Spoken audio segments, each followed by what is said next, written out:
never have enough time to play it all. You know everybody wants to walk in someone else's shoes. Everyone's forgotten. Hello, welcome again to Otter Creek in Rio Grande. And we're literally starting where we ended the last video. And I'm ready to start phase 2 of Frying Pan. And that's gonna be taking all this track back off, making sure that I know exactly where the tortoises are gonna go, marking all of that, and flipping back and forth a few times and getting the tortoises put in and getting this ready to wire. So stay tuned, and hopefully I will actually accomplish a lot of things in this video.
Now is a good time to kind of discuss some things that have been going on with the bench work in here and what will take place before I put frying pan back up on the L girders.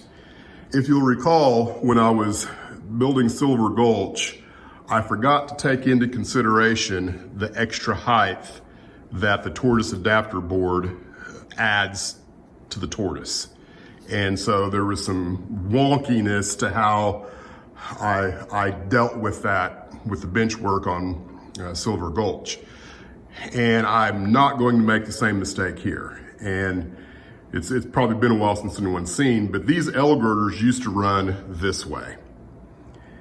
And you know, when I was doing Silver Gulch and had that issue, I believe it was Steve Anderson who said, well, why didn't you run your supports lengthways with the plywood? And I was like, well, duh. So that's what I'm gonna do here, which meant that I needed to turn these perpendicular to where the new supports are gonna go.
Well, disaster has occurred. And I've kind of jacked up 3 pieces of track here. And I'm still not 100% sure what happened. I'll try and explain it just for anybody that's curious. When I went to flip the plywood over, I believe this right here, my feeder drop on the white wire somehow got tangled. So this wire somehow ended up going underneath this 2x4, and I can't even get it to go underneath there now, even when I'm trying. But as the plywood came over this way, this caught, and it caught in such a way that I didn't realize that it was catching, because there's just so much leverage as the plywood's coming over that I didn't feel it by any means. But then when I went to slide the layout back that way so it could come on over, and that's what these blocks of wood are for, so that they will slide without jacking up any of the track. That's what that's for. I couldn't slide it. And then so I got to looking and realized that I was tangled. And then when I tried to go back over, it was tangled in such a way that it wouldn't let it go either way. And so I had to try and hold the plywood and untangle the wire. So I had one hand holding the plywood, one hand, and I couldn't do it. And I ended up dropping the plywood. And so a corner of the plywood ended up hitting the ground. And, I'm still not 100% sure how this got bent like it did, because my feeder drop is here. And then this pulled out of there, and there's a little kink in here as well, but I think I can fix that one. I'm gonna try and fix this. And then when this end here hit the concrete, the track that came here for my coaling tower, it really took a hit and kind of destroyed it nearly in its entirety.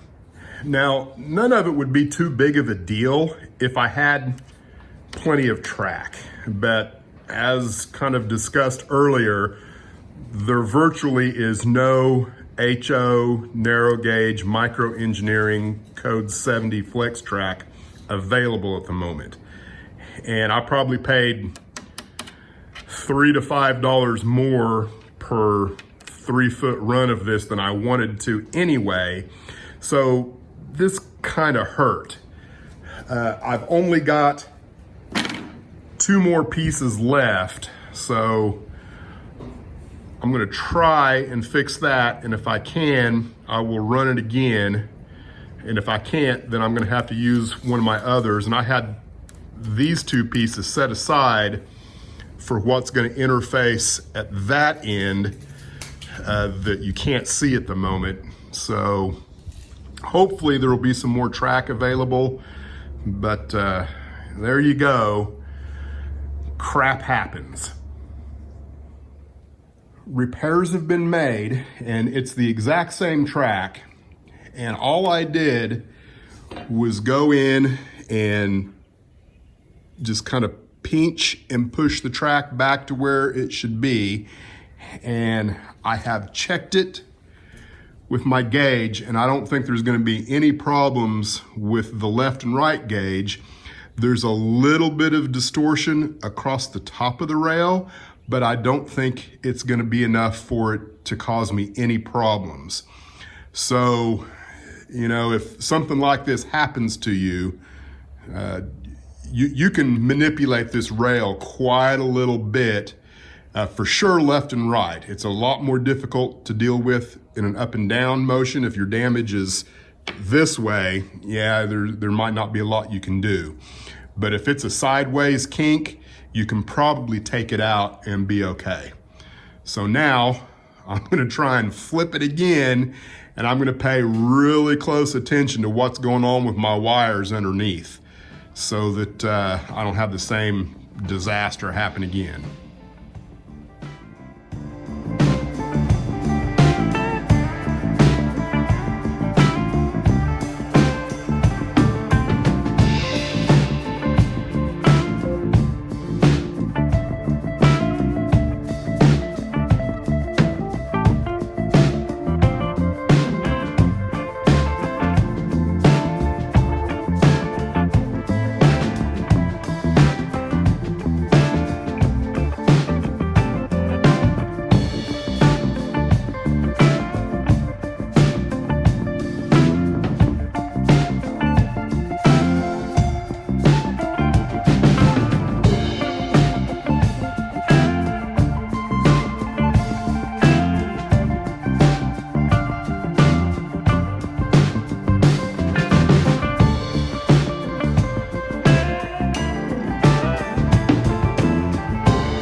I have DCC and everything is working. I had 2 shorts. I had one in a cross tie on my crossover there. I added a crossover tie and forgot to gap it. And then in one of my cross ties on my newest 3-way, I forgot to gap it in one place. So once I got that figured out, no more shorts. So it's just a matter of going in and trying to drive across all of the frogs to see if my polarity is going the right way. And I'm not going to do that tonight because the track is filthy. I need to clean the track first, and we're just going to have to see what tomorrow brings.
So the bulk of the wiring is complete.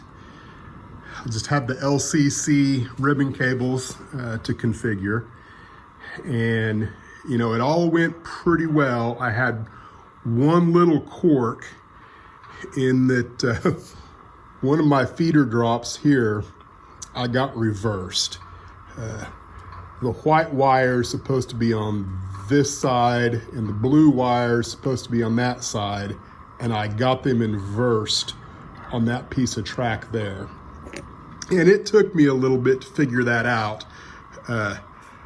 I thought that, you know, my wires going to the tortoises that flip the polarity of the frogs in these two switches was the problem.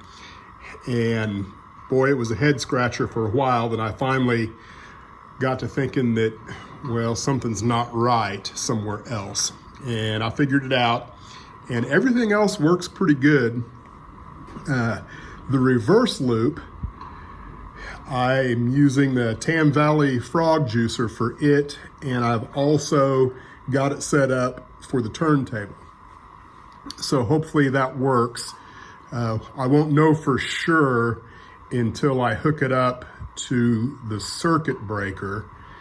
And, you know, there's a little concern that the trip current values and the speed at which that Tam Valley juicer throws might not work well with the PSX AR. So we'll just have to see. That's all for this video, and stay tuned. The next one will probably go further into the LCC part of the build. Thanks for watching.